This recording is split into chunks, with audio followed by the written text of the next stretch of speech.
Thank you so much, Kirti, and thank you for staying with us. We're just about to kick off our last session of the day, and it's my privilege to be introducing Romy Abou Khalil, the ESG Officer at MEVP. Romy's going to be speaking to us about why investing in ESG principles is a must. Romy started her career at the legal department at Amar before moving on to Na'mi and Associates, a tech and corporate law firm. She's a lawyer by training, and we give Romy the floor. Welcome, Romy. Hi, my name is Romy Abou Khalil. I'm a legal counsel at MEVP, and I'm also the firm's first sustainability officer. And today, I am here to talk to you about superheroes. Now, you might think it's odd to talk about superheroes at a business conference. You might also think it's odd for a girl to talk to you about superheroes at a business conference. But I grew up with two brothers, and they turned me into a fan. My favorite superhero is Iron Man. I think it's so cool that an ordinary man can be so smart that he can make himself extraordinary. And even cooler, that he uses the extraordinary powers he created for the greater good. And today, what I love most about my job is that by working with innovators, I feel like I'm dealing with real-life superheroes on a daily basis. But with great powers comes great responsibility. And unfortunately, sometimes, when innovators are focused on making it to month end and worried about the bottom line, they forget about the greater good. What is that? Sorry. So, they forget about the greater good. This happened to me as well when I first started working. But the events of the last couple of years reminded me that if you don't give back to your community, you will never have a sense of purpose and you will never be fulfilled. This is why I am extremely proud to wear my sustainability officer hat today and to work for a company that understands that we have the power and the duty to act as a catalyst for change towards a better and more sustainable future. As a side note, I'd like to thank Walid Hanna for being the first ESG champion within the firm, for always being open to my suggestions, and for making sure that everyone abides by the measures that a little rebel girl is trying to implement. Thank you, Walid, but he's not here. Although our team is young and small, we are committed to punch above our weight when it comes to ESG impact. We are trying to be the superheroes fighting for those that the invisible hand has left behind. The superheroes representing the invisible heart of the markets. As you might already know, our investment target technology startups. But we are also looking for companies that help achieve many of the UN Sustainable Development Goals. Back in October, we published our first Esg Report, which outlines the latest measures that we've implemented internally. For example, we've made sure that all of our team members are recycling waste and are saving energy as much as possible. We've also focused on our corporate social responsibility by ensuring gender balance, workplace safety, and remote business continuity. Last but not least, we've always been praised for dealing with regulators in a very open and cooperative manner and for being very diligent with our governance risks.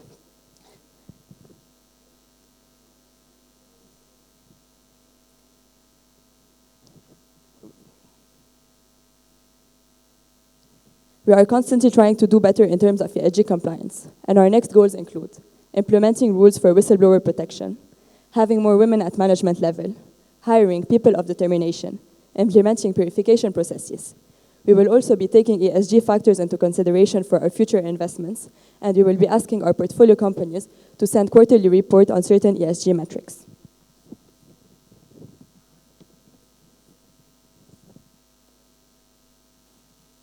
We want MEVP to be a pioneer of ethical investing in the region.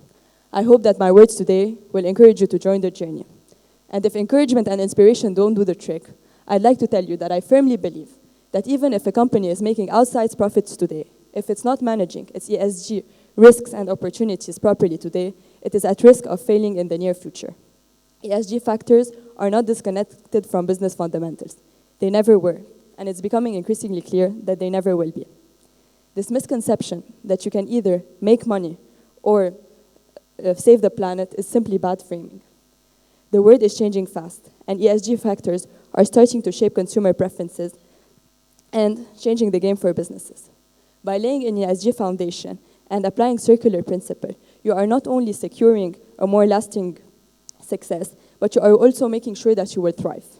And investors have to start thinking harder of who those companies that are going to be the future are going to be.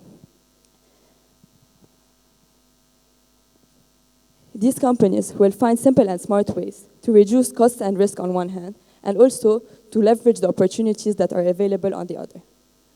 On the environmental front, they will start by reducing consumptions to a maximum, and then they will recycle the rest. They will also implement processes to save energy and to recover energy. They will, for example, encourage their employees to bike to work or to share car rides. On the social front, they will encourage working remotely. They will protect their employees' mental health, work-life balance, and safety through simple internal processes that we can help them prepare. And they will ensure equal access to opportunity regardless of age, gender, or ethnicity. On the governance front, they will have clear checks and balances. They will appoint dedicated officers for ESG and AML, and they will systematically report to all of their stakeholders on top of hosting regular board meetings. It's important to remember that ESG is not a checklist exercise. It is a work in progress that is integrated gradually. So it's up to each company to consider which frameworks works best and aligns with their identity, and then to draft their own policies accordingly.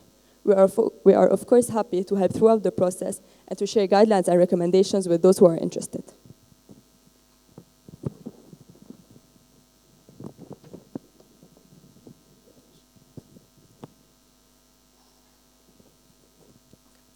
In the past, investors were conditioned to forget about sustainability factors. So conditioned that, at some point, the US Department of Labor had to issue a clarification statements to funds around the country to make sure that they were aware of the fact that it was not illegal to consider sustainability factors in their investment strategies. Today, the narrative has changed completely and for the better. From 2020 to 2021, the number of companies reporting on ESG metrics has increased by 215%. And studies have shown that more than half of the ESG-linked investment in the US have outperformed the S&P 500 in 2021 alone.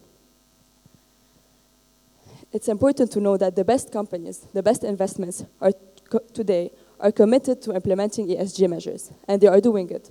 Not because consumers are demanding it, not because of regulations, and not because some global organization is pushing for greater action for the greater good. It's actually about the greater greed.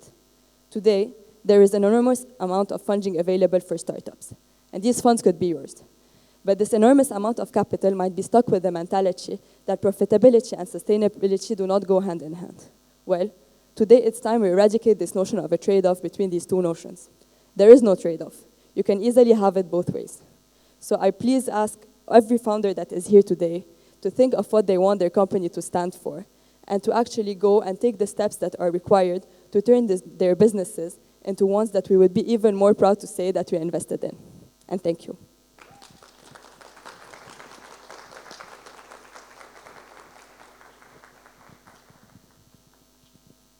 Thank you. Thank you very much, Romy.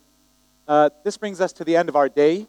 We've had an amazing full day rich with discussions, starting off with an understanding of the latest trends that are going on in the sector, digging into SPACs as the next platform for technology companies going public. We dove into sectors like fintech, logistics, transportation, and healthcare.